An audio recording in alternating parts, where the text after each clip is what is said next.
يقولون لا تنفقوا على من عند رسول الله ولله خزائن السماوات والأرض ولكن المنافقين لا يفقهون আল্লাহ পাক কোরআনের মধ্যে জানায় দেন, ইয়া রাসূলুল্লাহ, ইয়া হাবিবাল্লাহ, হতাশ হবেন না। মুনাফিকরা আপনাদেরকে দান না করলেও তো কি হয়েছে, আমি আল্লাহ পাক আপনার কাছে ওয়াদা করে দিলাম, ওয়ালিল্লাহি খাজাইনুস সামাওয়াতি, আসমান এবং জমিনের মালিক আল্লাহ পাক আপনাকে আসমান থেকে গায়বী খাজানা থেকে আপনাদের সমস্ত প্রয়োজনগুলো মিটিয়ে দিবে। ওয়ালাকিন্নাল মুনাফিকিনা লা ইয়াফকাহুন, কিন্তু মুনাফিকরা এগুলো বুঝে না। কোরআনের মধ্যে আসছে রাসূলের সাহাবীরা কেমন ছিল, তারা চিন্তা করতো আমরা যদি দান না করি সাহাবীরা তার কাছ থেকে চলে যাবে।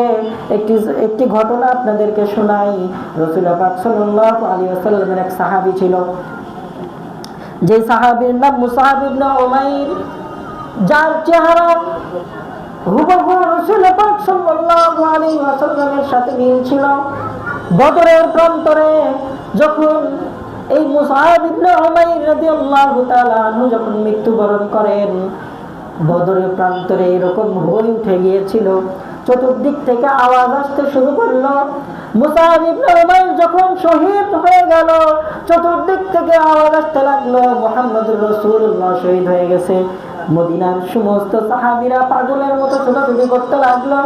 হামজা রাদিয়াল্লাহু তাআলা আনহু নতুন স্ত্রীকে নিয়ে ঘরের মধ্যে ছিলেন, যখন তার কানের মধ্যে এইরকম একটি আওয়াজ চলে আসলো, কতালা মুহাম্মদ, যখন কতালা মুহাম্মদ এই কথাটি যখন তার কানের মধ্যে আসলো, হামজা রাদিয়াল্লাহু তাআলা আনহু এক দৌড় দিয়ে সেখান থেকে চলে গেলেন। যাওয়ার পরে যুদ্ধের ময়দানে ঝাঁপিয়ে পড়লেন। সিংহের মতো তার দাপটের কারণে তার তরবারির সামনে কেউ দাঁড়াতে পারতেছিল না। একের পর এক মক্কার যে সমস্ত কাফেররা ছিল, একের পর এক মদিনার যে সমস্ত মুনাফিক এবং কাফের যারা ছিল, তাদেরকে হত্যা করতেছিল, তাদেরকে জাহান্নামে পাঠিয়ে দিচ্ছিল। এমত অবস্থায় এক আবু জাহেলের এক দাসী ছিল, যে দূর থেকে বর্ষার আঘাতের মাধ্যমে তার পিঠের এই পাশ থেকে এই পাশ পর্যন্ত ঘুরে গিয়েছিল। রাসূল পাক সাল্লাল্লাহু আলাইহি ওয়াসাল্লামকে কি পরিমাণ ভালোবাসা, কি পরিমাণ মায়া মুহাব্বত তাদের অন্তরে থাকলে নতুন স্ত্রীকে ঘরের মধ্যে রেখেই জিহাদের ময়দানে ঝাঁপায় পড়তে পারে।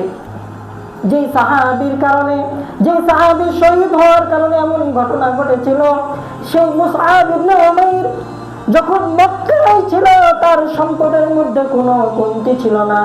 তার রাজকীয় বাড়ি ছিল, রাজকীয় যানবাহন ছিল, তার রাজকীয় সম্মান ছিল, সব কিছুকে দূরে সরে দিয়ে যখন মুসআব ইবনে উমাইর যখন বদরের প্রান্তরে শহীদ হয়ে গেল, সাহাবায়ে কেরাম রাদিয়াল্লাহু তাআলা আলাইহিম আজমাইন, তখন তাদের নিয়ম ছিল যদি কোনো সাহাবী শহীদ হয়ে যায়, তার পরনের কাপড় দ্বারাই আবৃত করে তাকে কবরের মধ্যে দাফন করে দেওয়া হতো।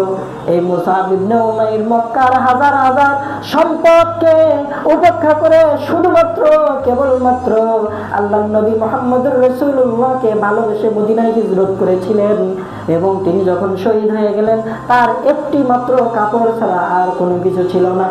সাহাবায়ে কেরাম যখন তাকে ঢেকে দিচ্ছিলেন, রাসূল পাক সাল্লাল্লাহু আলাইহি ওয়াসাল্লাম বলেন, তার মাথা থেকে পা পর্যন্ত ঢেকে দাও।